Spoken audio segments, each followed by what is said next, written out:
James Thomas, Morning Blend. I'm here today with Animal Planet's beloved Dr. Jeff Young, and he's back for an all-new season. And here to catch up with us is Dr. Jeff, Rocky Mountain Vet.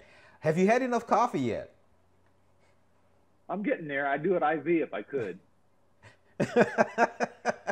Interesting series, man.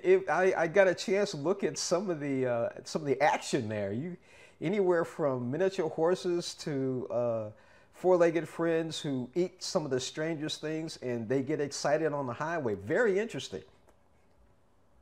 I've been real lucky, and definitely because of the show, we've been able to do things that you just that normally wouldn't do in your average vet profession.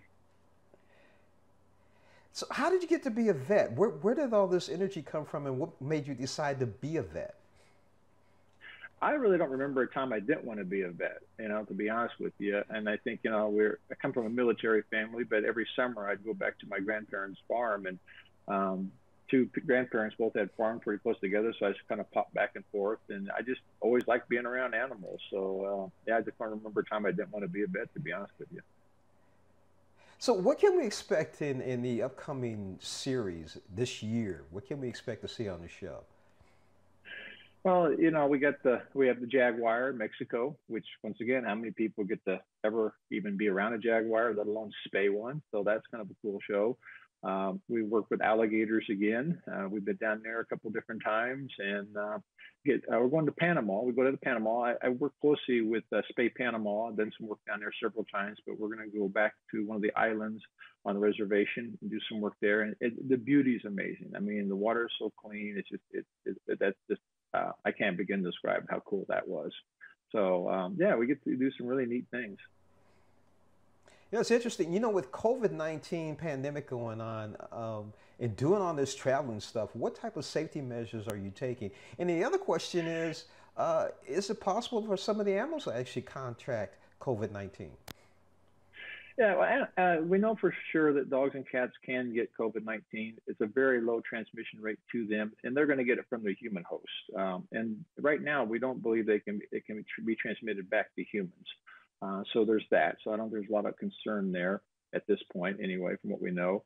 And as far as the travel goes and everything else, I understand the show that's being on right now was before COVID.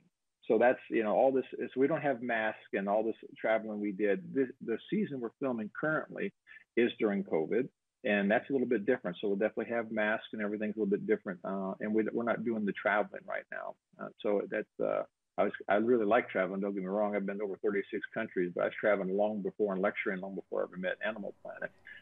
But definitely get to do some unique things with them that I wouldn't do otherwise. Well, that's very interesting. You said 30 to 36 countries you visited last year? Not last year, but just throughout my career, I've been to 36 countries. I do a lot of lecturing and surgical demonstrations. I've been to a lot of vet schools around the world and just a lot of conferences to speak on overpopulation, things like that. Spay neuter has always been my passion, overpopulation. It's still it's amazing to me that, 76% of people consider dogs part of their family, their pets part of their family. Yet we still euthanize millions every year in this country, and the question is why? They mean so much to us, but yet we still kill so many, and it's just it really is a human problem, and it's easily fixable with a little bit of education and a whole lot of spay neuter. So, would you advise people to adopt more pets? I'm sorry, I didn't catch that. I said, would you advise more people to adopt pets? Oh, absolutely. I mean, right now it's about 25-30% of people adopt animals, but the vast majority is get our animals, quite frankly, from friends or family, someone we know, or, basically free. We meet someone in the Walnut parking lot, that kind of thing. So yeah, it's, I'm a big pusher, go to Humane Society, start there, and I think that's the place to start. And the average age of an animal coming to a shelter is about 18 months. So it's not like there's a lot of old animals there, but there's nothing wrong with old animals either, and we kind of cater to get a lot of the old animals in here and fix them up and then get them new homes. You're not going to have them quite as long, but having said that, you can give some real quality of life to an animal that really needs it. So I'm a big fan of adoption, without a doubt. Definitely. Dr. Jeff Young, thank you so much for joining us and catching us up on your show, Dr. Jeff, Rocky Mountain Vet. I like that title, Rocky Mountain Vet. I enjoy that.